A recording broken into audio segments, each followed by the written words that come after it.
So, undiskarte is this. Kung meron pa kayong hawak and you are gaining, bear in mind that as a trader, you don't want na ibalik yung binigay sa'yo na market ng gains. Yung run lang po na to is a massive gain already if you are doing leverage. Ang laki na po niyan. So what I want you to do, suggestion lang naman to is to put trailing stop on your trades. Para po, kung tamaan yung trailing stop, makakatipi pa rin kayo. Kasi if wala kang trailing stop, ang mangyayari sa'yo pag bumalik, binuhusan, mafi-freeze ka, ang mangyayari, hindi ka makakatipi, babalik do sa entry price mo, worst is maglo-loss pa yan at lalong mababaong ka sa ito.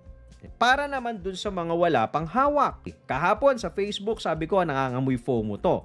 Honestly, kung ako ang magte-trade ngayon, ang best position for me right now is cash. If you're doing leverage, stay in the sideline. Tignan nyo na lang muna to. Not unless you're doing, siguro, magaling ka mag-scalp, pwede siguro. Probably a breakout ng 44 sa retest, pwede kang pumasok.